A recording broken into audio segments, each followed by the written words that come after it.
आगे बढ़ते हैं, एक और बड़ी खबर आपको बताते हैं। और अमशीपोरा फर्जी एनकाउंटर मामले पर अब सियासी लीडरान के बयान आना शुरू हो गए हैं। फौजी अफसर की रिहाई को काबिल अफसोस करार दिया गया है। साबिक वज़ीर आला उमर अब्दुल्ला की जानिब से मिलिट्री कोर्ट ने जो फैसला सुनाया है, और साथ ही सैयद अल्ताफ बुखारी कहते हैं कि हमें अदलिया पर यकीन रखना चाहिए।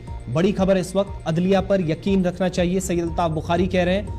फैसले से अदलिया और इसके तकद्दुस पर सवालात उठे हैं, और संगीन सवालात उठे हैं। पीडीपी सदर महबूबा मुफ्ती ने भी एक्स पर पोस्ट करके आज इस पर रद्द-ए-अमल जाहिर किया है। बैक टू बैक बयान आ रहे हैं, और ये बयान उस वक्त सामने आया जब शुरुआती दौर में आपको एक खबर हमने बताई है कि अदालत की तरफ से फौजी अफसर को जो उम्र कैद की सजा थी वो मुअत्तल कर दी गई है, लेकिन बाकी सजाएं जारी रहेंगी।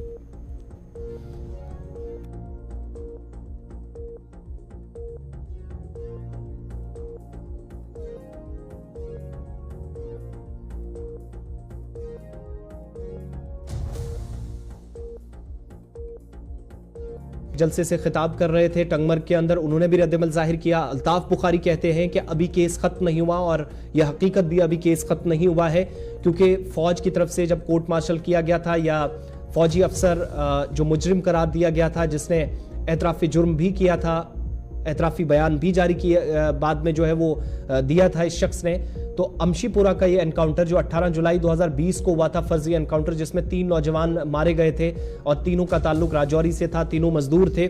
आज उसके बाद आपको याद होगा कि फौजी अफसर जिसको मुजरिम ठहराया गया इस केस में, उसको सजा सुनाई गई थी, और अदालत ने जब इस मामले पे गुज़श्ता शाम समाअत खत्म हुई, तो अदालत की तरफ से जो बाकी सजाएं थी वो बरकरार रखने का फैसला किया गया, और ये कहा गया था कि उम्र कैद की सजा खत्म की जाए।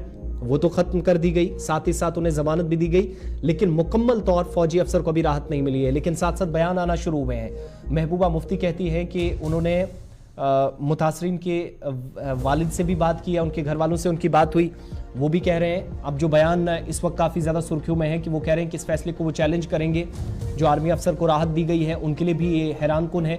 दूसरी तरफ उमर अब्दुल्ला कह रहे हैं कि हमारे खून की किसी को कद्र नहीं है, लेकिन जब इस तरह के मामलात सामने आते हैं, जिस शख्स ने फौजी वर्दी में एतराफ़ी जुर्म कर लिया, तो उस शख्स के खिलाफ इस तरह की कार्रवाई नहीं होनी चाहिए, इतना ढीला नहीं छोड़ा जाना चाहिए। अल्ताफ बुखारी के मुताबिक केस अभी खत्म नहीं हुआ, लिहाजा अदलिया पर एतमाद होना चाहिए, यकीन रखा जाए। और महबूबा मुफ्ती भी सवाल खड़े करते हुए इस मामले पर नजर आ रही हैं। लेकिन अल्ताफ बुखारी और साथ ही साथ उमर अब्दुल्ला क्या कुछ कह रहे थे, दोनों का बैक टू बैक बयान आपको सुनाएंगे इस मामले में। इज समथिंग जो कानून में दी जाती है, उसका मतलब ये नहीं हुआ कि केस उनके फेवर में डिसाइड हुआ।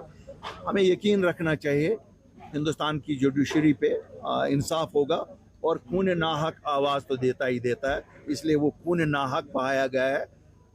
अल्लाह के फजल से इंसाफ होगा ही होगा। जब हमारे लोग मारे जाते हैं तो उसका किसी को परवाह नहीं।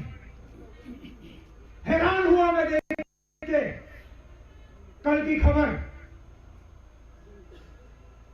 आर्मी अफसर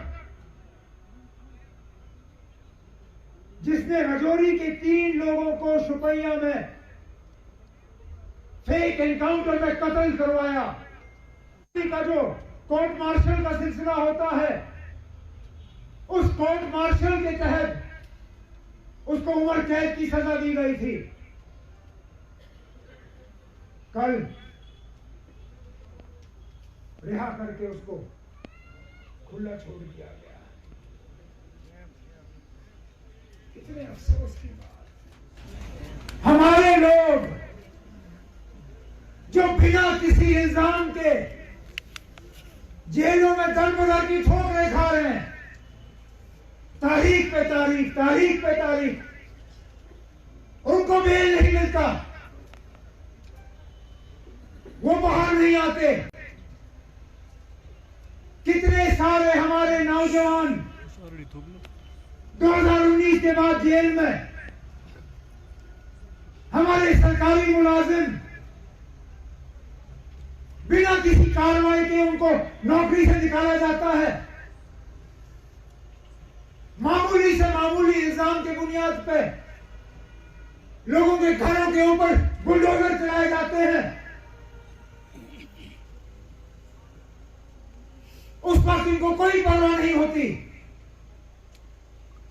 लेकिन यहां जिस आदमी को गुनहगार पाया गया, उम्र कैद की सजा सुनाई गई,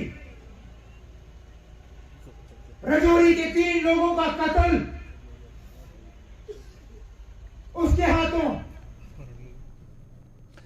चलिए, उमर अब्दुल्ला और सैयद अल्ताफ बुखारी बात कर रहे थे और इसी तरह का बयान जो है वो एक्स पर पोस्ट करके महबूबा मुफ्ती ने भी दिया। आगे बढ़ते